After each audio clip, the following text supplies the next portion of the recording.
Good morning, good morning. I am Ian. I am leading transformation within Modern Centric. I firstly just want to acknowledge all the speakers. I just want to say thank you to our MD, thank you to our colleagues, and also thank you to all our speakers that have been able to give us quite insightful knowledge so far. We're really grateful of everybody that is here today, and we're hoping that when we leave here, we live better. We live enriched and we are fulfilled about what we've been hearing throughout the day. So I will be talking about transformation, and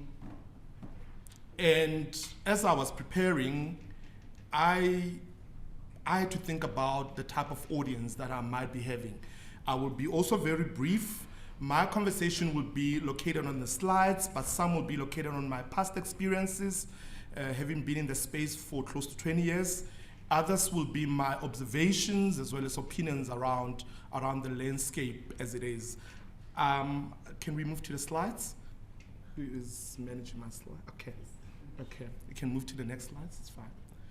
So I wanted to move away from the scorecard. Intentionally so, because I think for me the scorecard represents a metric certificate, if I were to put it that way. For me, it's the question of, have you written Setswana? Yes, tick. Have you written accounting? Yes, tick. Did you get D? Tick. Did you get university entrance? Tick. So for me, as much as that certificate is quite crucial, because it determines where you're going in your next life, it determines the type of industries or type of qualifications that you are able to go and study. But I think beyond the qualification, there is an expectation of what next.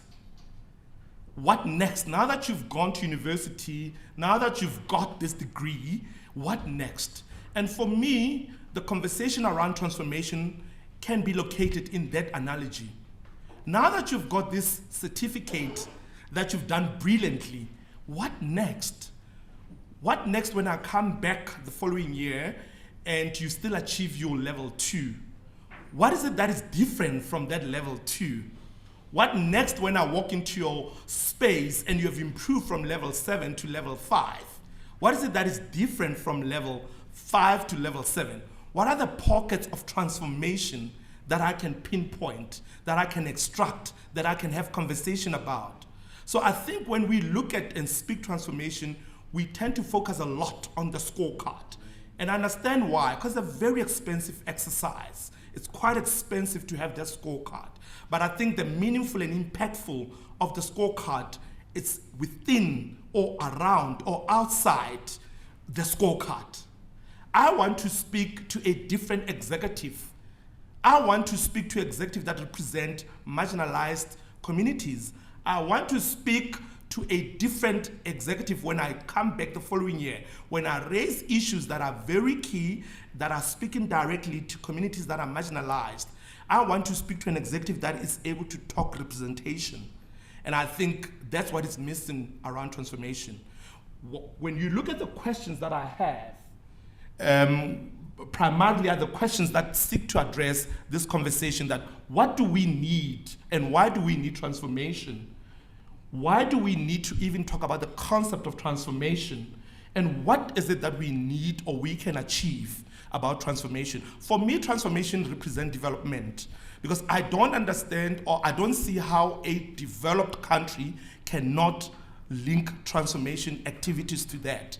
I think you become developed because you have done certain activities to get you to the developmental stages. So if you are underdeveloped, meaning that you don't have an inclusion strategy around health, you don't have an inclusion strategy around economic participation, you don't have an inclusion strategy around skills transactionality, for me, I find it difficult to understand how we're going to get to us being called a developed country. And then what is it that the workforce in this country should be considering to be transformed? Traditionally, when we look at workplaces, we say a workplace needs to locate that transformation strategy on gender, on race, on making sure that the population and the demographics are represented in the workspace. They get equal opportunities. They are able to demonstrate that they have been grown, they have been upskilled, and they've been able to get ready for participation in the economy. That's what the traditional communication that we get when we talk about workforce that is transformed. We also get to talk about the benefits of developed countries that they get from being transformed or developed. And traditionally, if you look at other developed countries, the likes of UK and United America, you would see that they are very, very highly skilled countries. You would see that they have been able to identify their challenges very early. They've been able to develop a plan very early. They've been able to implement it, and they've always been able to monitor it. So when we talk about the concept of transformation, we also need to be aware that it can be an airy-fairy concept. It can be that we are not able to explain it, because the nature of transformation is that sometimes it sits within that. It's not only about 1 + 1 is 2.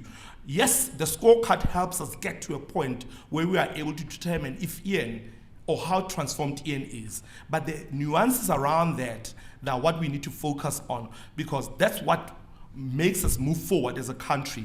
We have multiple reports and reports that talk about transformation. The Sanlam Gates report is out. The B Commission report is out. There are other supplementary reports that gives us an indication of how transformed the country is.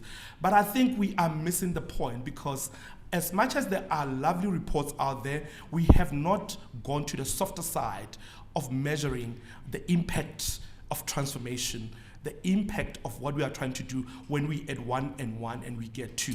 Yes, we do get 2, but I think sometimes we get 3, because we have moved beyond, we have moved aggressively outside or beyond the ticking boxes, or we're sitting aggressively in the ticking boxes rather than moving outside the ticking boxes.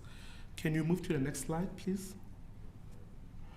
So when I sat back, I wanted to talk about two things that could give us a conversation outlook. I wanted to talk about two things that we could look back and say, these themes, what do they represent in terms of transformation? You know, and the first theme that I want to sit on is township economy. And I particularly chose township economy because I think there's a lot that can be done around that. I think we get confused and we get lost in the conversation because it has been politicized a lot. But I think when you peel it off, when you remove the politics in that, I think it's an opportunity for corporate SA and individuals such as us that are sitting here today to really look deeply into this economy. I think there's very little that has happened in the township economy to transform it.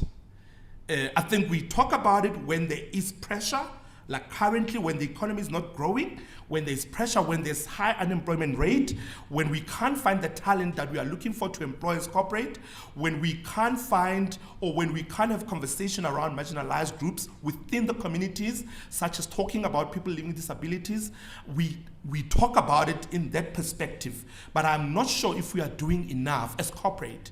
Do we move out of our realm as businesses to say we are deliberately going to have engagement about township economy? It's not a sexy, cute subject. It's a very, very, very, very highly volatile industry, very volatile economy, very complex. It has a lot of pushbacks, but I think it's an economy that requires us to think back and say, why is it that I am me in the township economy? Why is it that we cannot identify a lot of I am me? Why is it that we cannot go to the township economy and perhaps pick an element, a taxi industry, and say, why is it that industry doesn't have representation?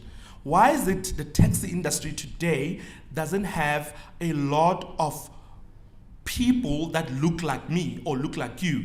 Why is it that a taxi industry on its own, it has not been able to move to a point of being inclusive? Why is it that we are still talking about issues of gender-based violence around taxi industries? What is it that corporate can do to go into that space? Are we afraid to go and make meaningful, impactful changes through our programs as corporate.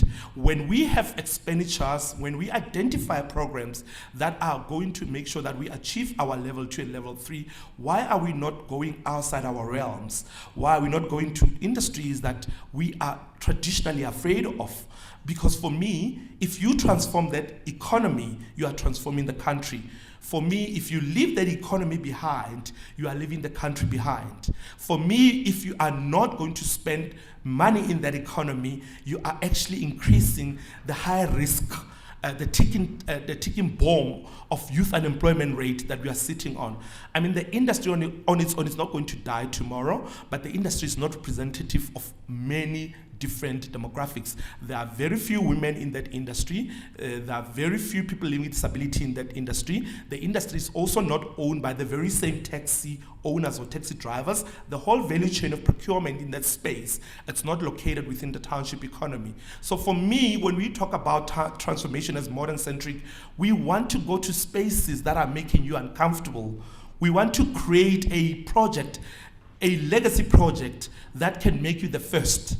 Where traditionally corporates are afraid to go to, you are there. Because the bigger picture is that if you leave this economy behind, you are literally leaving your business behind. You are leaving people that are using taxis to come to work. You are using people that are driving those taxis behind. You are leaving people that are living amongst those taxi drivers behind. You are leaving communities that are from the LGBT community. You are leaving everybody behind because that economy on its own needs to transform to look like me and you. So for me, as modern centric, when we say we have legacy or projects that are meaningful and impactful, we identify them in that aspect. We want projects that are inclusive and projects that can be tangible and measurable and have a huge impact into the broader communities. And for us, in terms of township economy, we are very passionate about it, and we think it fits and can fit in all indicators of the scorecard. And we are able to show you. Ask us how, we'll be able to tell you. Can we move to the next slide? The second theme that I'm passionate about is the youth space. I think it's quite notable to realize that we've got about 16 million people that are unemployed in this country. This is through the expanded definition of unemployment rate. And 50% of those happens to sit between the ages of 18 and 34. Guys, we won't be able to drive outside with our luxury cars. We are sitting on a ticking time bomb. We are sitting on a ticking time bomb if we don't roll our sleeves and find projects that are impactful, that drive youth improvement, that are sitting within the youth space, that are talking the youth language, that are improving the youth livelihood, then we are in trouble. So as modern centric, our conversations around youth, it's quite important. We want youth that are represented. We want youth that are able to be confident, that are able to manage stress, that are able to manage their time. We want youth that are being able to provide you corporate with meaningful skill. We want youth that are able to understand that the world will leave them behind if they don't put their best foot forward. We've got various youth programs such as Work Readiness Program, which essentially speak to getting the youth ready. Whether they are inclined to start their own business, whether they're inclined to come to work, we are about getting the youth ready for work. And our programs are inclusive of the community. We don't leave the communities behind because these youth, they still live within the communities. So our program will include simple things like bring your mother to our workshop, bring your brother to our workshop, because we're not only interested in the youth only, but we're also interested in where the youth is residing. Because for us to be able to have an inclusive support, we need to be able to take all. So our program and our philosophy around the youth is that all these issues that we know that are associated with youth, the socioeconomic challenges that the youth are going through, they can be located in your transformation space. We want them to be impactful.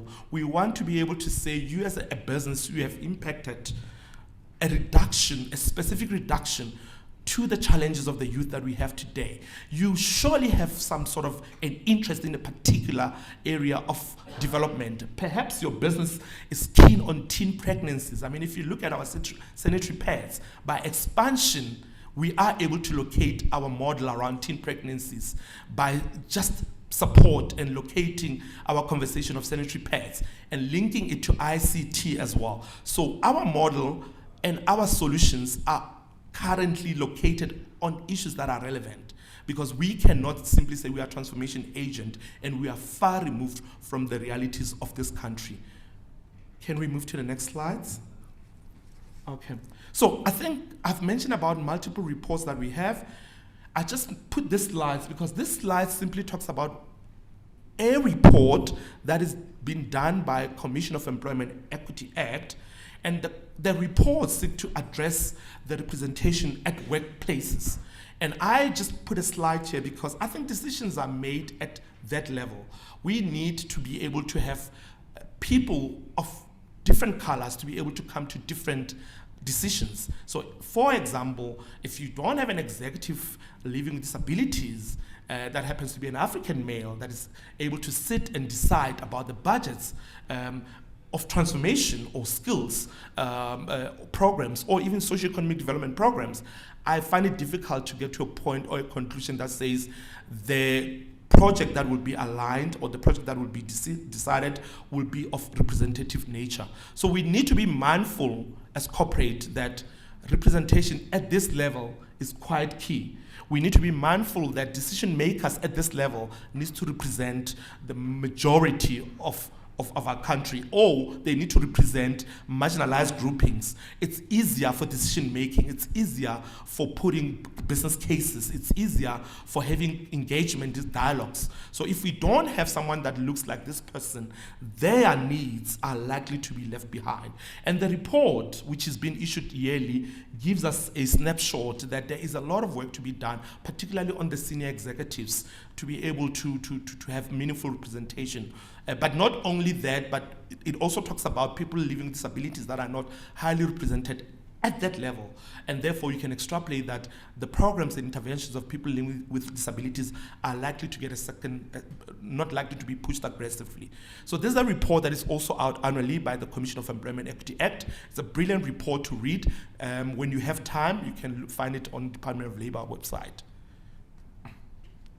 So I think what I'm basically saying is that we as a country, we recognize the injustice of the past.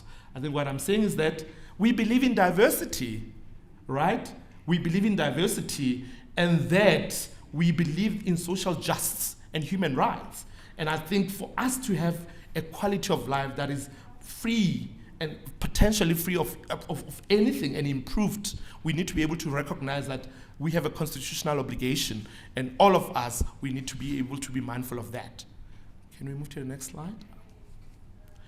So I think further to that and further to anything else, I think the ultimate objective of transformation is to promote equality and diversity. I think it's to promote fair treatment. We all want to be treated fairly. We want to create a culture that is very inclusive. We want to create equal opportunities and create conducive environment. And when I look at these slides, I'm saying it's very peculiar because we all come from communities that talk about this. We are all raised in communities that have all of this. So when we joined Corporate SA, it's not because we didn't have this. We had it. We went to churches, we went to schools around our villages, we went to forums around where we come from. So that all talks about this. But I feel like human nature is that when you go outside your space, your common space, you tend to forget what you have, and which is basically being a fair person, because you were raised in those communities. And I can tell you that in most villages and townships, a lot of people, fairness comes first and inclusion comes first. So let's just be mindful of where we come from, how we were raised, and that should be easier when we translate that into workspaces. There's nothing new about what we learn when we get to workspaces. I think we forget how we grew up, and we just need to go there. Okay, thank you. Okay, you can move to the next slide. I think this slide talks about discrimination. It talks about fair and unfair discrimination. And I think there are a couple of pointers that we can take cue from. I won't go much into it, but I think the essence of this slide is just to be mindful that discrimination is there. It does exist. And we all know it. I think when it doesn't sit well, when it doesn't feel right, it's probably not right. When it makes you think twice of your action, then it's probably not right. When you don't want it to be done to you, it's probably not right. When you get aggravated when someone else is doing it, not to you, it's probably not right. When you read it and look at it and you get like very funny feelings, it's probably not right. I think we know when it's not right. We grew up in a community where we are taught what is not right, what is not right, what is not right. I think we forget it when we move to spaces that are pressurized, when we move to spaces that are requiring us to expand, when we move into spaces that are new, we forget what we know.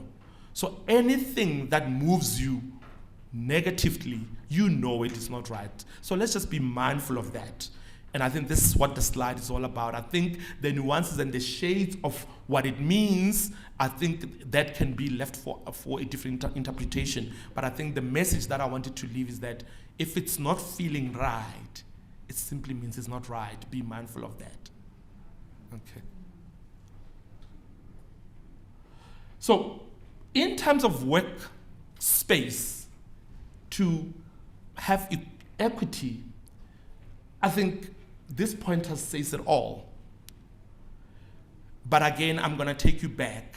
These pointers are things that you know already.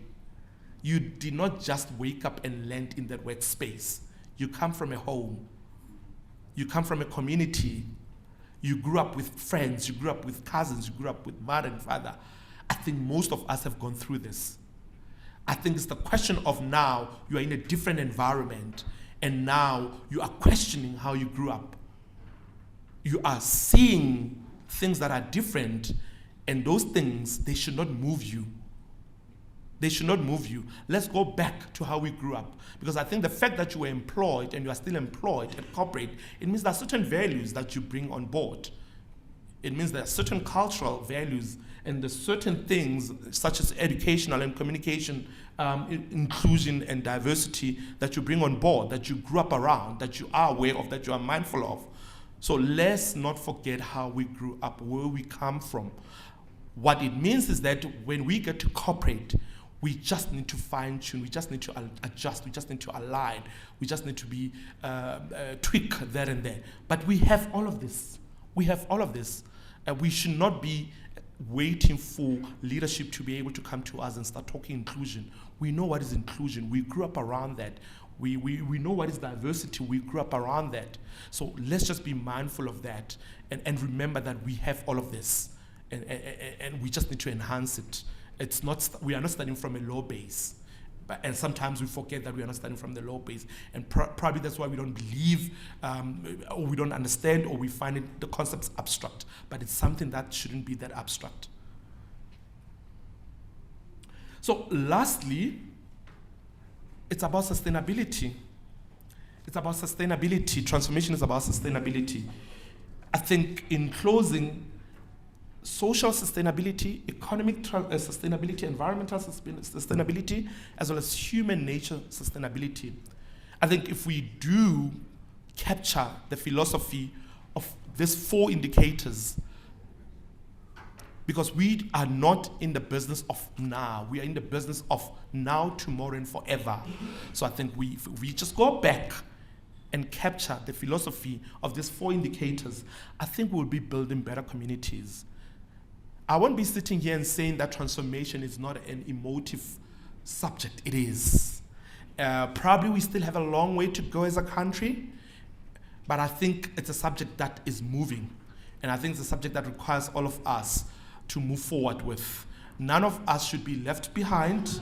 All of us should move forward in confusions, in frustrations, in interpretations, in all of this. We have the mandate, because if we leave anybody behind, our country will not look great moving forward. Thank you very much, everybody.